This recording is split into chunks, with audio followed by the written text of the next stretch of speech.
Salut à vous pauvres mortels et bienvenue dans ce nouveau numéro de Chris Comics Collection. Aujourd'hui je vais vous présenter 6 comics que j'ai lus récemment et on commence tout de suite avec Mystery Society aux éditions Jungle. Publié en 2010 par IDW aux États-Unis et dessiné par Fiona Staples, désormais célèbre pour Saga chez Image Comics, Mystery Society débarque en France aux éditions Jungle. Nick Hammond et sa femme ont fondé la Mystery Society, équipe chargée de lever le voile sur les phénomènes paranormaux cachés au grand public.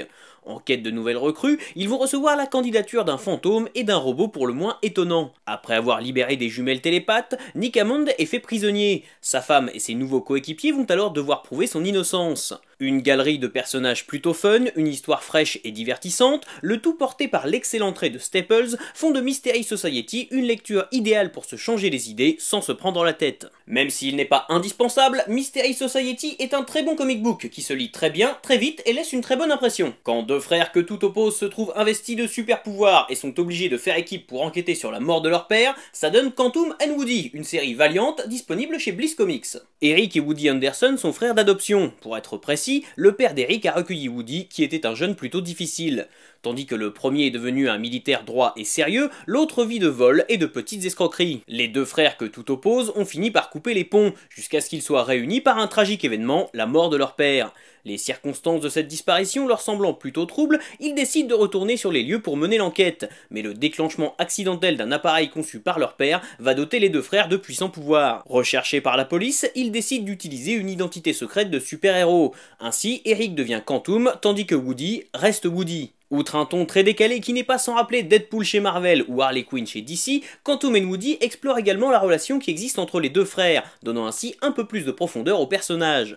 Un équilibre nécessaire et très bien trouvé dans cette série qui reste avant tout divertissante et gentiment trash. J'ai adoré ce premier tome de Quantum and Woody et sur certains points j'ai même trouvé la série supérieure à Deadpool qui reste la référence du genre. C'est une lecture très drôle et super accessible que je vous recommande vraiment. Notamment connu pour son travail chez Topco, Joey Benitez développe son propre univers avec Lady Mechanica disponible chez Glénat Comics. Héroïne badass aux bras et aux jambes mécaniques évoluant dans un univers steampunk, Lady Mechanica cherche à savoir qui elle est vraiment, mais aussi qui et pourquoi l'a-t-on transformée ainsi. Ce premier volume pose les bases d'un univers très séduisant visuellement, un monde empreint de mystère et de mysticisme, dans lequel une technologie alternative est perçue comme une source de progrès mais aussi de profit. Si Lady Mechanica ne brille pas par son intrigue, plutôt commune, et souffre parfois de quelques longueurs au niveau de ses dialogues, le trait parfaitement maîtrisé de Benitez compense largement ses quelques défauts. Un bel univers donc qui ne demande qu'à se développer et qui séduira les amateurs de steampunk et de ses dérivés. Si vous êtes nostalgique des comics de la fin des années 90, Lady Mechanica devrait vous rappeler quelques bons souvenirs et vous en mettre plein les yeux. Connu pour son travail chez Marvel, Cullen Bunn officie également chez les indépendants, notamment chez Dark Horse avec Harrow County, disponible en France chez Glénat Comics. Amy est une jeune fille qui va bientôt fêter ses 18 ans.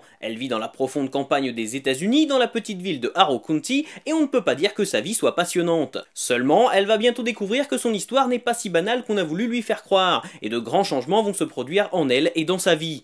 Forcée de fuir dans la sombre forêt qui borde la ville, Amy va recevoir une aide aussi étrange qu'inattendue. Harrow County est une série plébiscitée par Mike Mignola et ce n'est pas un hasard. On retrouve au dessin l'artiste Tyler Crook qui a déjà officié sur les séries dérivées de l'univers de Hellboy comme Witchfinder et dont le style convient magnifiquement bien à l'ambiance de cette histoire qui m'a vraiment transporté. Bref, si tu aimes les sorcières et l'univers de Mike Mignola, Harrow County, c'est fait pour toi. Après Hulk gris, Daredevil jaune et Spider-Man bleu, le duo Jeff Lobb Team Sale s'attaque à la Sentinelle de la Liberté avec Captain America blanc disponible chez Panini Comics. S'ouvrant sur la découverte de l'identité secrète de Steve Rogers par Bucky, Captain America blanc revient plus particulièrement sur la relation entre ces deux personnages racontée par Captain America en personne. Envoyé en mission en France en compagnie de Nick Fury et de ses All-In Commandos, Cap et Bucky vont faire la connaissance de la résistance locale et affronter Crâne Rouge qui menace de rayer Paris de la carte. À travers cette histoire plutôt classique en apparence, Lobb et Sale explorent l'amitié et la relation fraternelle qui unit Steve Rogers à Bucky Barnes. Si j'ai trouvé l'ensemble moins beau et moins touchant que Spider-Man bleu, le duo d'auteurs livre ici un récit universel et intemporel qui trouvera sans mal une place chez les amateurs de leur travail. Alors Captain America blanc, c'est beau, c'est bien écrit et c'est un comic book que tous les fans du personnage se doivent de posséder dans leur bibliothèque. Vous le savez, je ne suis vraiment pas fan de Miss Marvel, mais la première série se terminant avec ce troisième tome, j'ai quand même décidé d'y jeter un œil. Après un premier volume comptant une origin story classique au possible et un second plus rythmé mais pas transcendant,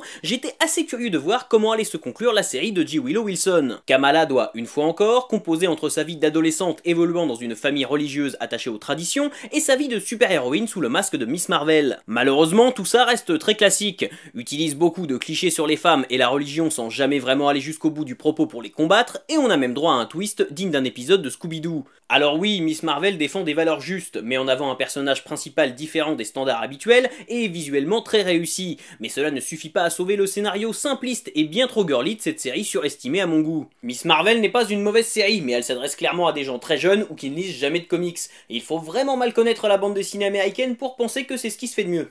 Voilà, jusqu'à la prochaine fois, je compte sur vous pour avoir de saines lectures. Si vous aussi vous avez lu ces comics, n'hésitez pas à me donner votre avis dans les commentaires, et n'oubliez pas de vous abonner à la chaîne pour ne pas rater la prochaine.